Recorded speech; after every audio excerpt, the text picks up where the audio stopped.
Hola, buenas noches. Mi nombre es Agustín Cardoso Pérez. En este pequeño tutorial les hablaremos de los títulos de crédito. Se dice que el título de crédito existe cuando hay la entrega de una cosa presente por otra futura, es decir, en este aparece un factor que lo distingue del cambio, que es el elemento tiempo. Para que haya crédito, la entrega de una cosa habrá de ser correspondida hasta después de cierto tiempo, plazo, con la devolución de la cosa entregada o de algún otro bien que lo sustituya. A continuación le daremos la definición económica del título de crédito. Dice que, del crédito. Se dice que proviene del credere o rédito, que significa confianza en un acto de buena fe.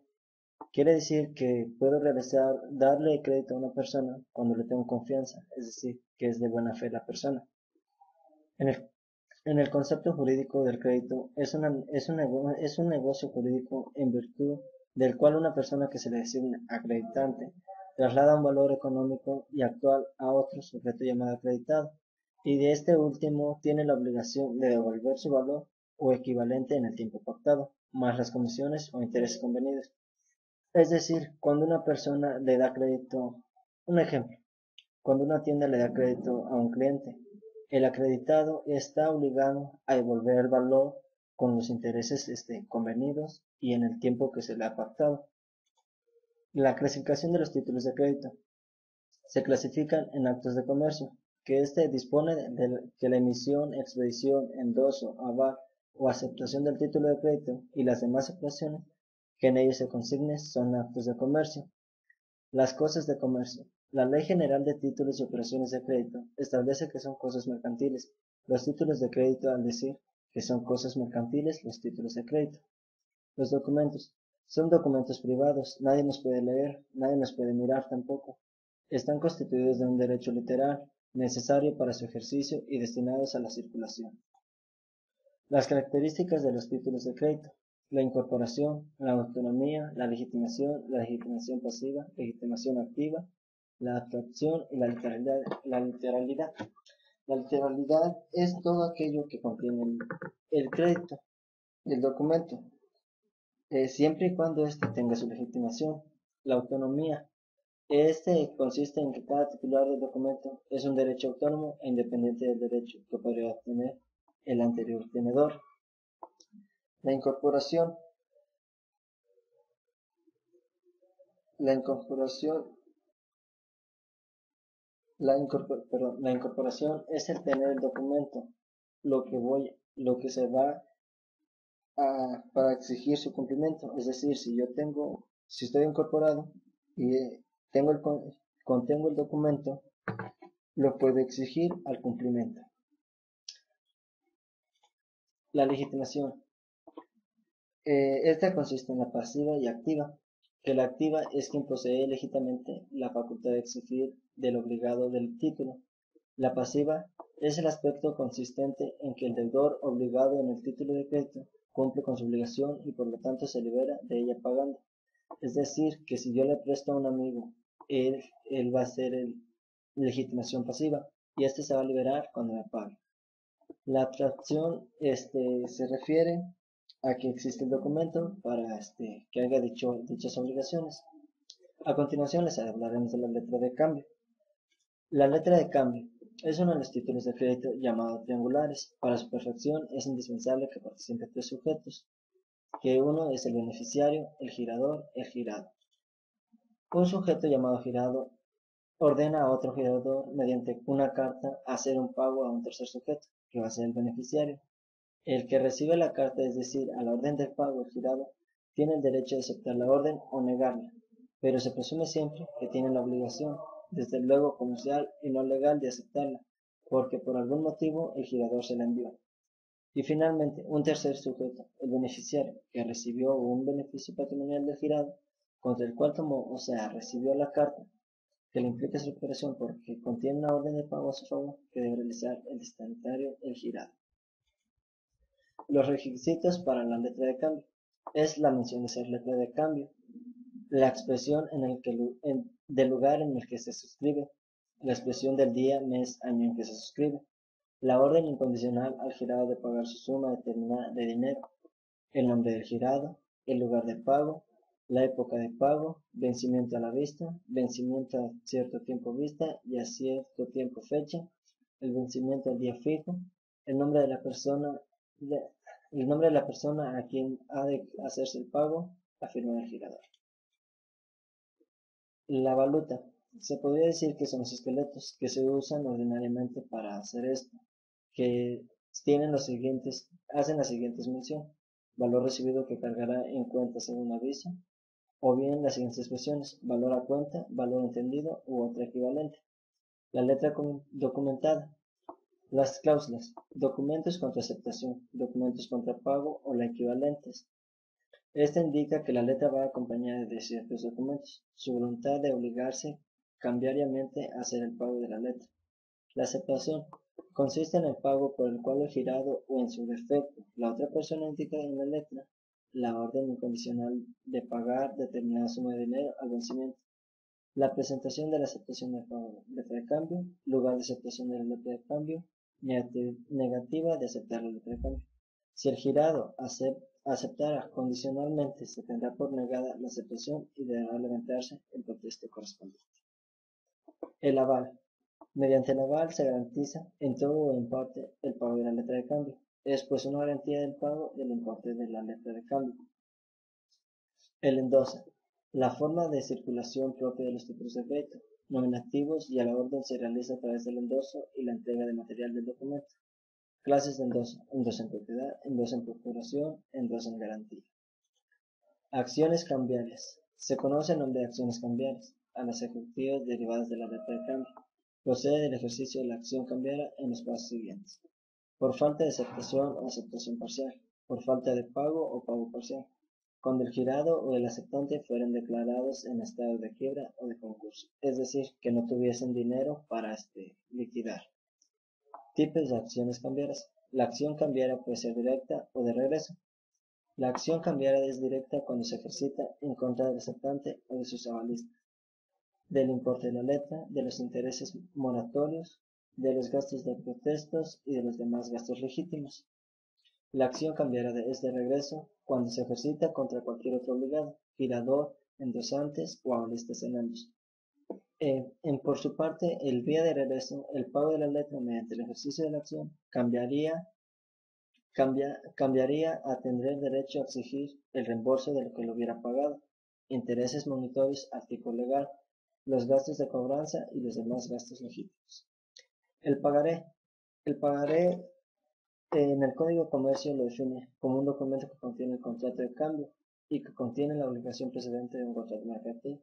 Es decir, que una persona se contrae la obligación de pagar. En otras palabras, es un documento que contiene la obligación incondicional de pago de una suma de dinero suscrita en el deudor a favor del acreedor. Requisitos del pagaré. La Ley General de Títulos y Operaciones de Crédito señala los requisitos y menciones que debe contener el pagaré. La mención de ser pagaré. La promesa incondicional de pagar una suma de dinero. Nombre de la persona a quien debe hacerse el pago. Es aquella persona a cuya orden se excluye del pagaré, o sea, a quien se le hace una promesa de pago.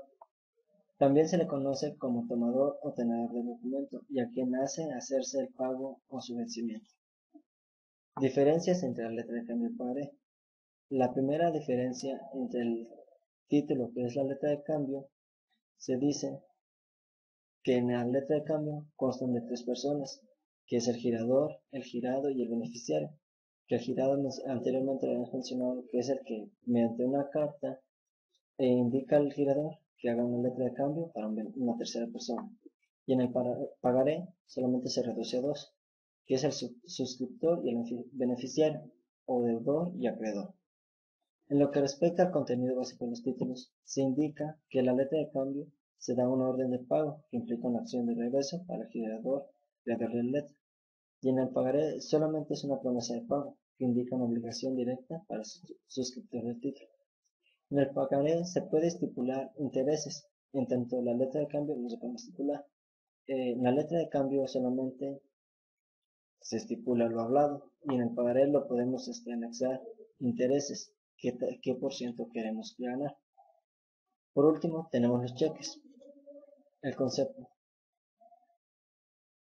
sea librado contra un banco agregado Nuestra ley exige que un cheque sea librado contra un banco y agrega que solo pueden ser expedidos por quien tiene fondos suficientes y disponibles en una institución de crédito, sean autorizados para librar un cheque a su cargo. Los requisitos legales del cheque. Debe contener la mención de ser cheque, la fecha en que se expide, debe considerarse cumpliendo cuando se indica en el texto el día, mes y año en que se realiza, el nombre del librado. El librado es la institución de crédito designada en el cheque para efectuar su pago. Es el destinatario de la orden de pago contenida en el cheque. La firma del librador. El librador es aquella persona física o moral que va a autorizar a la orden el pago incondicional contenido en el cheque. Lugar de expedición. Es en el lugar donde se va a expedir el cheque, ya fuese por ejemplo en una empresa que cuando se expide un cheque. Lugar de pago. Tampoco la omisión de este requisito produce la invalidez del cheque. Los elementos personales del cheque. El librado es el librado es la institución bancaria debidamente autorizada para manejar cuentas de cheques. El librador es la persona física o moral quien celebra el contrato de apertura de cuenta de cheques con el librado, que es el banco o la institución bancaria. El beneficiario es una tercera persona física o moral a quien se le debe hacer el pago del cheque, o tratándose de cheque el portador, y el beneficiario es el legítimo propietario o poseedor del documento. La forma de circulación del cheque.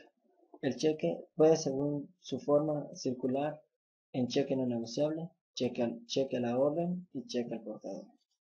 El cheque no negociable. El cheque no negociable es expedido a favor de una persona determinada, cuyo nombre se consigna en el texto mismo del documento, que no se puede ser transmitido por endoso, sino solamente en la forma y con los efectos de una sesión ordinaria. Son cheques no negociables por voluntad del librador, aquellos en los que se inserta en su texto las cláusulas no a la orden, no negociable u otra equivalente a la cláusula para abandono en cuenta, como lo veremos en la imagen. Cheque a la orden, en el que el tomador se encuentre designado en la forma nominativa, se entenderá siempre extendido a la orden, salvo inserción en su texto la cláusula no negociable u otra equivalente. Igualmente, tiene que contener el texto que diga a la orden, igual como logramos ver en la imagen. Cheque al portador. El cheque se considera al portador cuando se indique que en su texto a favor a quien se expide contenga la cláusula al portador, cuando expida a favor de personas determinadas y además contenga la cláusula al portador, y cuando no se indique a favor de quien se expide ni contenga la cláusula al portador. Formas especiales de pago. El cheque cruzado. Es originado en la práctica inglesa. Es el que en donde el librado o tenedor cruza con dos líneas paralelas, como vemos en la imagen. El del anverso del cheque, cruzamiento, tiene el objeto de dificultar el cobro del documento a tenedores ilegítimos, pues como consecuencia del cruzamiento, el cheque debe ser cobrado por una institución de crédito a quien deberá endosarse para efectos del cobro. Cheque para abono en cuenta. El librador o tenedor puede prohibir que el cheque se pague en efectivo, expresando la cláusula para abono en cuenta. Otros títulos de crédito: el bono financiero, el bono hipotecario, cédula hipotecaria, certificado de depósito, certificación de participación. El bono es el título de crédito que representa la participación de un crédito colectivo a un cargo del emisor. El bono financiero: los títulos emitidos por las sociedades financieras y garantizadas con activos en la institución emisora que consisten en acciones y obligaciones, etc. El bono hipotecario: los emitidos por las sociedades de crédito hipotecario y garantizadas con activos de las instituciones emisoras que consisten en créditos inmobiliarios. La cédula hipotecaria: título de crédito que representa la participación del tenedor en un crédito hipotecario. Las cédulas hipotecarias deben llevar anexos, los cupones necesarios para el pago de los intereses y el principal en su caso. El certificado de depósito: este acredita que la propiedad de mercancías o bienes depositados en el almacén general de depósito que se emita el certificado. Bueno, esto sería todo por mi parte.